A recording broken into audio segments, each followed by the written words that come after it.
Welcome back. It is. Welcome back, everyone. Welcome back, everyone. It is your favorite sports talk show where we give you an inside look at your favorite BG sports, and we take it nationwide. I am your host, Autumn Stevens. We are here with Zach, the one that gets really upset about the Browns. We'll find out if he is today. We'll find out. We've got Cameron Flynn. Die-hard Lions fan. He'll give you fast facts. And then Ryan Stroudbeck, of course. You can't forget him. He just likes to argue every point I bring up. So I think it's important we start with some hot topics. BG basketball. They both were away this weekend. Starting with the guys, Dylan Fry had a smaller game this week, but with the loss to the ACU Wildcats, 88-83, who else was a star for this? Because Dylan Fry had 14 points. He was the second highest scorer, but Roderick Caldwell came out with 25. So it was interesting to see him play this weekend. Well, it is nice to see Roderick Caldwell pick up the slack for Dylan Fry. Even though Dylan Fry by no means had a bad game, he usually is the leading scorer for this team. So to see somebody like Roderick Caldwell come in and lead the scoring, it's nice to see, and see that we have a balanced team, not dependent on a couple of players. That's what you're going to see with the young team as well, that you're going to see some guys shine some nights and sometimes take a back seat to the scoring. That you've seen Justin Turner explode for a big game, Dylan Fry, and now Roderick Caldwell. So, later on in the year, maybe they're all going to have a big game in the same game, and that can just lead to more success in the future. And I like where the team's going, even after a loss. Yeah, I like where those teams are going. 5-2 right now. Top in the MAC in scoring offense. Defense second lowest, though. Got to work on that a little bit. But also top 50 in the nation in three-point field goal percentage, which is huge. The three-point shooting has been phenomenal. Dylan Fry leading the MAC in three-point field goal percentage. But Roger Caldwell, you mentioned it. He had a great week, named MAC Player of the Week, I think, for the Mid-American Conference, which is good. So I'm excited about this men's basketball team. I think we mentioned that last week, how excited we are about these two teams that are on our campus playing basketball. And I'm excited to see what they have in store for the rest of the season. And it's true. We did talk about this last week. They are a young team, but we're excited. So other guys that we can mention, too, like DiMaggio Wiggins, phenomenal. Their names pop up constantly throughout the game, so it's awesome to see that. On the women's side, we had a win for them. The Florida Atlantic Owls at the FAU Fall Tournament, they had a win. Carly with 16 points. Yeah, that an amazing performance. We usually talk about what's her name, Lambert? Sydney Lambert. Yeah. That's who we're usually talking about with the basketball team, and it's kind of been like that ever since she's been here. She's been the only one anybody's been talking about because she's been leading the team. But this year it's a little bit different. We got girls contributing all over the place. Yeah, more balanced scoring attack this year, not relying on one woman to seal the deal. In the same way on the men's and women's side, not relying on one player to score the basket leads to more consistent play, and we've seen that throughout the beginning of the season. Yeah, Carly Santoro, MVP of the FAU tournament. She's averaging a double-double currently. She had 16 points and 14 rebounds. I think in the final game, she had 16 points and 17 rebounds in another game this past weekend. But in 5 of her 6 games this year, she's had a double-double. So she has been a force to be stopped scoring, and she has been a force trying to rebound the ball. This is the best start from women's basketball since 2010-2011. So it's nice to see after a couple of years where they did struggle, it's nice to see them start off strong here this season. It's awesome. And we want to remind you, too, these basketball teams are fantastic. So if you want to join in on the conversation, make sure you tweet us on Twitter and use the hashtag #SwoopIn. It's going to be a good conversation coming up, so you're definitely going to want to join in on that, too. So I know we have a few questions coming up, but now we have to get into hockey. Saw Miami this weekend, had 1 win, 1 loss, and 1 tie. What do you think about it, Zach? Not the result you want against Miami. We're a better hockey team than Miami. We've proven that over the years. And this hasn't been quite the year BG Hockey was hoping for. And last year was very similar with the slow start. So hopefully they can get something going as they continue conference play. But losing to Miami, really disappointing. Yeah, another young team in the BG Hockey team. And like you said, hopefully, like last season, they can pick it up near tournament time. But yeah, not the result you want against Miami. That I agree, we're a better team than Miami, but they ended up getting the win in the second half of the doubleheader. But yeah, hopefully they can pick it up near the end of the season and start getting the wins rolling. Yeah, it was really surprising seeing this team come out and struggle against this Miami team. I didn't think Miami was anything spectacular coming into the weekend, but they definitely showed on Friday that they were a force to be reckoned with. And Miami, they weren't good coming in, but I think Bowling Green maybe had a little too much turkey on Thanksgiving, and on Friday it showed. But it's going to be a tough matchup this weekend. They take on Bemidji State, another good team in the WCHA. I'm interested in what the Falcons do this week, and I really think this could be a huge weekend for them. Either go up in the polls or go way down against this tough Beavers team. Perfect. Well, all right. I'm actually going to throw it right back to you All because right. we talked about this earlier. Loves talking BG volleyball. He knows it best. So although they didn't get the final score that they wanted in the MAC tournament, they are not done. They're not done. So what can we expect? They're not done. They're going to play in the NIVC, the National Invitational Volleyball Championship.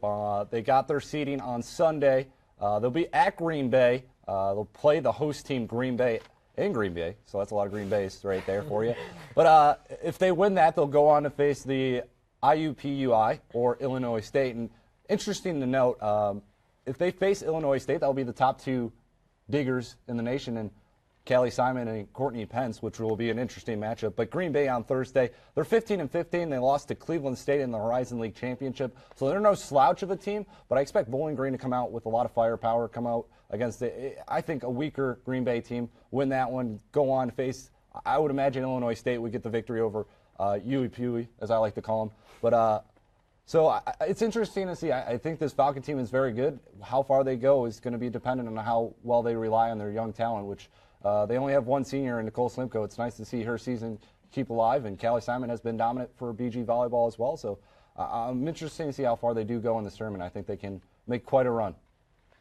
Anything else, guys? He pretty much covered it. He's the expert. He does. You He said does everything best. I know and more. Maybe we should start with that, let him run with it, and then later we'll take over. But Yeah, no, they're a young team, and coming off the disappointing performance in the MAC, hopefully they can use that as motivation to come out and win a big tournament coming up. So, all right, BG Sports, good and bad. We saw players outshine. We saw athletes come out of what we were waiting for, the woodworks maybe.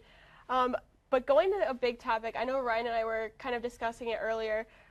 Was it smart for Tennessee to back out of the Greg Schiano deal? What do you think? I know you're fired up. I know you have opinions. I got my opinion do you on think? it. Ryan, please go. I get to go again. You guys make me Yeah, do all the look, talking, hey, I guess. Anyways, but Greg Schiano, it's a big mistake by Tennessee. I mean, he's a proven program builder. He built Rutgers out of nothing, pretty much ash. He built that team into a winning program. Went to Tampa Bay, struggled in the NFL a little bit, but he came back, and now he worked his way up, back through Ohio State. Tennessee deciding not to go with Greg Schiano after an outrage from fans, which is ridiculous. And they're claiming it's because of Penn State, because Schiano was there at Penn State when all that stuff was going on with Jerry Sandusky and stuff like that. But I think it's a big mistake by Tennessee. I think now they've burnt a hole into their coaching search, and they're going to have to find someone with Tennessee ties to fill that head coaching vacancy. Yeah, absolutely. I think they made a huge mistake here. They're struggling to find a head coach right now. To turn a guy like Schiano down like that, it may come back to bite them very, very soon. yeah, big mistake for Tennessee. I agree with both of you. Schiano, the Silver Bullets of the Buckeyes, that he's coached amazingly since coming to Ohio State, and the outrage is just unjust from the Tennessee fans. And even the White House press secretary blasted him on Facebook, which is unfair to say the least. But Tennessee, I'd be shocked if they get a coach with a bigger name and a bigger resume, better resume than Schiano. And I don't see that team competing for SEC championships or national championship for the long time in the future. Yeah, it's going to be a long time. It's crazy to say that fans can affect the game that much. Like you said earlier, they were crying over it. So I also think it's somewhat to deal with their take on they think they can get John Gruden. John Gruden has shown no implications to come back into college football or coach football alone, and they think that they're going to get him. It's quite ridiculous, and that's somewhat what was fueling their outrage as well. Yeah, John Gruden's playing really a smart game in his career. That every couple of years, every year in the NFL, it seems like teams that fire their head coach, they say John Gruden's got on their bubble on their list, and John Gruden puts his name out there. And what does ESPN do? They give him a new, bigger, fatter contract. So props to you, John Gruden. Keep using that leverage. But, yeah, there's no way he's going to Tennessee. Too much pressure at Tennessee now that even if he did go there, that team's not winning anything for a couple years. So good for John Gruden and poor on the fan base of Tennessee. So, speaking of angry coaches, I have to bring it up. All right, this was the game we all waited for. Okay, I was hopeful. The first half was fantastic. Michigan, Ohio State. So, something had happened. Apparently, there's an investigation now.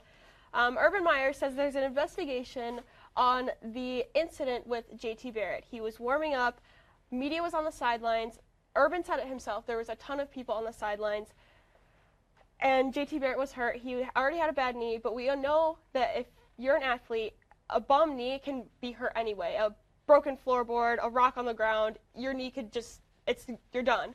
So do you think it's the fact that they had too many people on the sidelines come back, so whether that be alumni, letter wearers, anything like that, or do you think it's the media's fault for getting, and I know JT Barrett is huge in the media, he's Ohio State, you know the name, but do you think it's the media's fault? I'm not a big JT Barrett fan to begin with, but I felt really bad for him and the Ohio State coaching staff after I found out what had happened with the cameraman on the sideline, that Urban Meyer said that he turned around and saw JT Barrett on the ground writhing in pain during warm-ups when the cameraman supposedly hit him in the back of the knee and knocked him down. That I'm not sure how much they're going to get in the investigation and what's going to come out of it, but it's disappointing for the fan base, and it's disappointing for the staff to prepare the whole year for this game only to have your quarterback hurt at the worst time. Well, Zach, was it you? I don't know if you were at the game. Look. You could have been on the sideline. This has got to be one of the weirdest stories that I've heard all year. I mean, a cameraman, like... It was almost too hard to believe, almost. Can you imagine what would have happened if they would have lost the game and that would have come up? That cameraman. That would have been a scapegoat. You'd have to hide. Yeah. Well, I'm sure he's still hiding. You have to move to a new country. That's why with they a new can't name, find him yet. new family. And speaking of winning, Jim Harbaugh, 1-5 against his rivals. I think he doesn't have a win as an underdog. He's 1-6 against the top 10. No wins on the road, top 10. When is it time to, put him on the hot seat? I think he's already on the hot seat. They're giving him a lifetime contract. What do you mean? I think his recruits are not even up. His recruits aren't. He built that He's program been there out of for nothing. 3 years. I give up. Oh, no. Okay, The honeymoon phase is over. They doesn't matter. have one more year. And next year, the schedule's even tougher. They have to go to Notre Dame. He puts his shoulders up like he's ready to fight this again. To Notre Dame. They have to go to Ohio State. And I believe they have to go to Michigan State as well. And Michigan State is not in a rebuilding phase anymore. They're reloading off of this great season. So those are 3 possible games that they could lose next year that are in tougher spots than this year. And that opening game versus Notre Dame next year on the road, who are you going to start? Are you going to start Peters? Are you going to start a true freshman, a redshirt freshman? Jim Harbaugh hasn't found a quarterback, and it's going to be 4 years. And Ohio State has Dwayne Haskins. They're in trouble. Or Michigan State has Lewerke. Yeah. I think Ohio State's depth chart at quarterback, it's scary if you're a Michigan fan the next couple of years. That I think it's time that they can't get rid of him, but if I was a Michigan fan, I'd be very underwhelmed by the first 3 years of Jim Harbaugh. You were going to say something. No, I got nothing. I mean, going back to JT Barrett, that's unfortunate. I mean, I don't think they're going to make the college football playoff as it is anyways, but it's unfortunate to hear that kind of news. But. I have talked over and over with people in the industry. We've talked about it at work. The media has a hard time enough. If you're on the sidelines, you are following cables. You are running in and out of people, which it sucks, yeah, but you got to do what you got to do. So going off that, we actually have some tweets. Oh, so wow. I know we had our first one. Speaking of Ohio, does Ohio State have a chance to make the college playoff? You said no. I said no. They needed Alabama to win that Iron Bowl this week, and Auburn upsetting Alabama there, that just really hurt Ohio State's chances, because if Auburn would have lost, that would have bumped them behind Ohio State. Ohio State would have had a chance to get in then. So I really don't see a scenario where Ohio State could get in, even if they do beat Wisconsin, who is undefeated right now. I think it's very, very improbable, more improbable than it was last week before Alabama ended up losing. They're going to need a lot more chaos to happen. Obviously, they have to take care of business against Wisconsin, which I think they're capable of. But they have to hope for TCU to upset Oklahoma, which would give both teams 2 losses, and hope the committee puts them ahead of TCU with 2 losses and a conference champion, and Alabama with only 1 loss. But there's just too much that has to happen. I don't see it this year. Yeah, exactly. A lot needs to happen with this team, and I think the big thing that needs to happen for them is they need to beat Wisconsin convincingly. They can't just sneak by. They can't have a close game. They need to do what they did the year they won the national championship in 2015 with their backup quarterback, Cardell Jones, and absolutely blow out. Third string. Oh, third string. That's right. Yeah. Third string at that point. I always string at forget that that. point. Incredible. Speaking of backup quarterbacks, in the limited time that we saw him, what do you think of Dwayne Haskins? I really like I him. like him. incredible. That I throw hate to that he admit made it. on He was pretty 3rd good. and 13 with the game, not on the line, but definitely hanging in the balance. That was probably one of the clutchest throw that Ohio State quarterback has made all season. Absolutely. It's a great sign of things to come. And Michigan's always the biggest game of the year. For that freshman to come in like that, it was truly incredible. And I think he's a better passer than JT, I'll say that. Although JT has the edge in the running game, of course.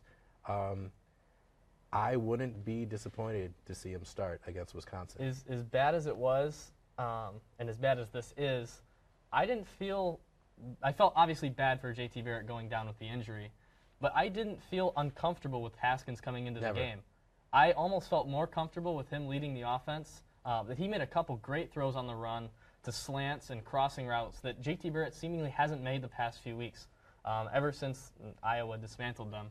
But yeah, I'm excited for things to come with Ohio State football, whether that be Martell or Haskins. But it seems like they have a bunch of quarterbacks coming through the woodworks. Yep. Famous line right there.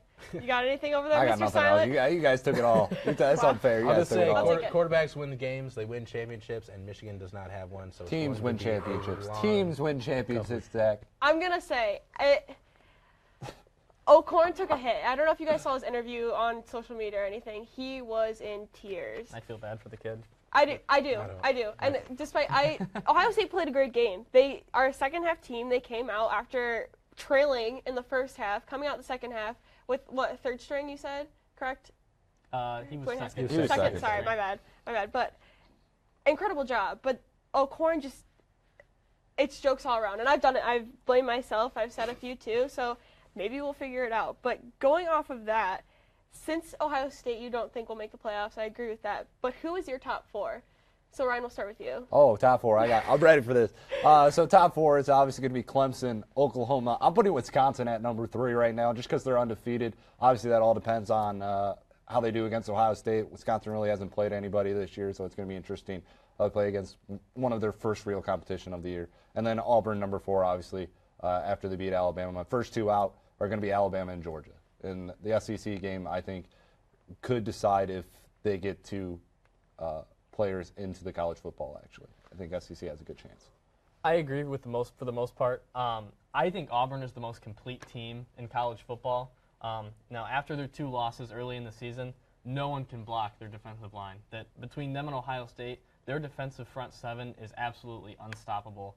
And now that they have a manageable quarterback in Jarrett Stidham and some good running backs and good receivers, I got them at number 1. I think Oklahoma takes care of business in the Big 12 championship game. I have them at 2. I think Clemson also takes care of business, beats Miami, who kind of got exposed last week, and they're at 3. I think Ohio State gets it done versus Wisconsin. That I agree, Wisconsin hasn't played very many good teams, and I don't think they can handle both facets of offense and defense from Ohio State. So I'm going to have to, as much as I hate to do it, I'm going to have to put Alabama at number 4. That as much as they're injured, that If Wisconsin wins, are they? if are Wisconsin they in? wins, they're in. Okay. There's no way Right. that they're I going got to set to the, clarify that. There's Gotta no make way sure. they're going to set a precedent that they're going to leave an undefeated Power 5 conference school in. So you better say Power 5. UCF's out there. They're, No. they're gonna Yeah, they're no, chomping at their bits, gonna be ready Sure. to take your head off. UCF will get killed by USC in the Fiesta Bowl or something like that. Oh wow. Strong. Hard take. Hot take. Not really hot, but Yeah. sizzling. Yeah, I mean, we So- haven't, so- We're sizzling. UCF really hasn't played lukewarm. anybody either, Yeah. so we don't know anything about that team. They played South Florida. That was a great game. That was wasn't an incredible. incredible game. Yeah.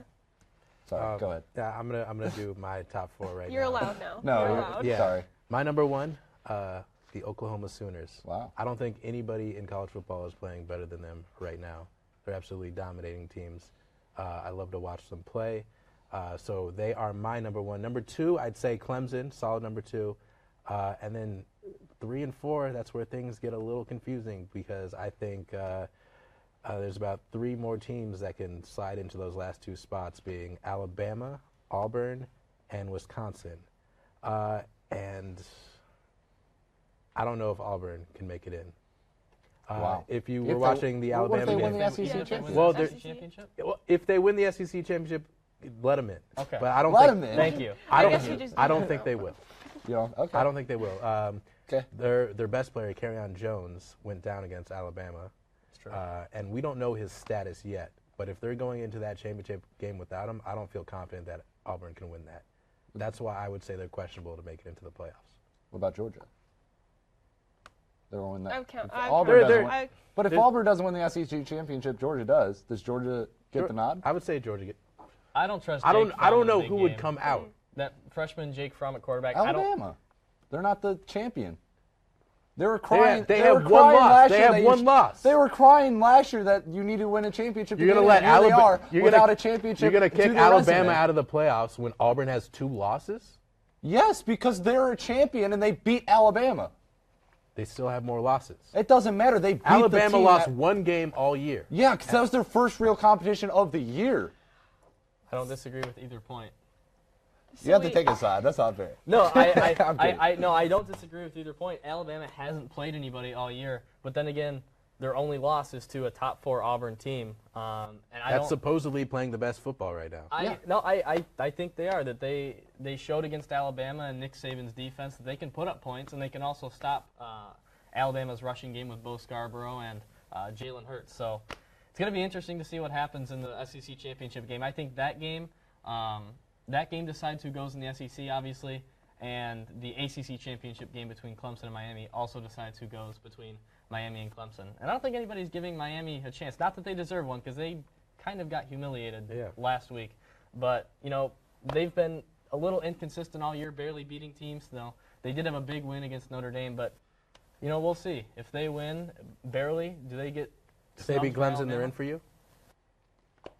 Personally, I think they do get in, but if they barely beat Clemson, I'd almost have to give the edge to Alabama, just based on their not strength of victory, but how much they've dismantled teams. Not that they've played anybody, but neither has Miami. They haven't played anybody else. Yeah, but they dismantled bad teams. They closed the games that they had close were games that were real competition. True. I'm going to stop you there before we have someone jumping across the table. I know. I'm coming. We're going to switch gears. We haven't talked yet about NBA, so I think it's important we bring it up. Do the Cavs deserve D. Rose? Deserve or just Do they need deserve? it? They don't, Is he they don't coming deserve back? anything. I at don't this think- point. I They don't got think- LeBron. Does I don't D-Rose think Is deserve he a coming free ride? back? Is he gonna leave, or what do you think? What's your take? I do not feel confident that Derrick Rose will return to the NBA. Okay. I think he's done. All right. These past couple years have been incredibly rough for him. And to think about where he was in 2011 when he was the MVP. What look could have at him- been? What could have been. What And could look have at been. him now. And you look at the laundry list of injuries he's had in his career. I think mentally that toll that just builds up over time, that gets in your head, and all of a sudden you're that guy that gets hurt every single year. That messes with you mentally. And I think he needs to at least take a break from basketball right now to get his head straight. And knowing that once Isaiah Thomas comes back, that he won't even be the starting point guard on this Cavaliers team, you know, that's got to play on the mind as well. What could have been? He was an exciting player to watch, to say the least, back in Chicago. I'd like to reverse the question. Does he deserve the Cavs? Does he deserve a free trip to the finals? All right. That I boy would- needs some milk, first of all. Second of all, he did this last year with the Knicks. If you all recall, he took a little hiatus from the Knicks and came back and decides to give it a But try. he could- against and the he could Jazz. prove at himself, least and he he couldn't told bring it us back. about his hiatus. Yeah, He yeah, didn't that's a tell good the point. He Knicks. didn't tell the Knicks. I mean, but would you tell the Knicks, honestly? Phil I Jackson's feel like I would insane. tell Phil the Knicks. Point Jackson's proven. He's Point proven. insane. Bringing back, you mentioned MVP. We actually had a tweet come in from Garrett McKinney, and he asked, "Do you, speaking of the Cavs, Yeah. Do you think LeBron has a legitimate chance at MVP? Yes. Of Okay. course. No. Of course.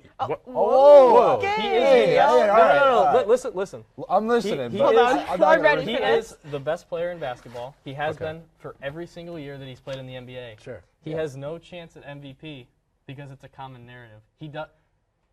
The NBA will not crown him MVP just as he was better statistically than Russell Westbrook last year.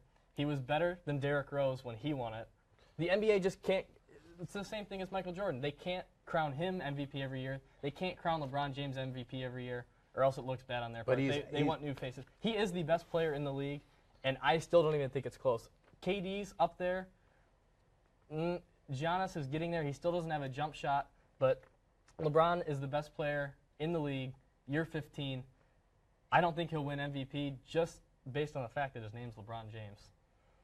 You know, I think that's a good point. I didn't see it from that perspective before, but I get your point. But the MVP goes to one of the better basketball players, and this conversation comes up in every sport. It's called the most valuable player, not the best player award. So the player that means the most to the team, and I think that's LeBron James. I honestly think LeBron means more to the Cavs. I think than the that's Cavs can LeBron ever know. every year, no matter what. Yes, exactly. But the thing is, this year he's taken over this team. Last year, and the past couple years, he's taken not a backseat. Obviously, he's still LeBron James, but he's had to share the ball with Kyrie and Kevin Love. So he hasn't been in the spotlight as much as he's used to. This year, it's all him. It really, he's producing. It is incredible. He's having a the best Westbrook year numbers he's because he ever has had. to have a And this is Westbrook like year. year 15 for him or something like that, which is crazy. His production in year 15, it's absolutely insane. That you compare Jordan's production in year 15. Different ages. I'm not gonna. Hey, different- there's He's 39. LeBron's 32. LeBron. He's averaging almost 40 minutes a game in year 15. It's unprecedented. Yeah. It is. Jordan got burnt out, and there's really no other player to compare him to. So if LeBron's not MVP, then who is? That's my point. I don't think there's there's not that top The competition MVP like Russell this last year year. is going to go to the flashiest player. Kyrie. No, Kyrie is Kyrie's trouble. not the flashiest player I right think now? it's going to Well, go to I mean, it's I going to think go to he's the new flashing. story, either in Giannis Antetokounmpo. It's going to go to James Harden. You know, if he can lead his team to the Western Conference Finals, have a good year.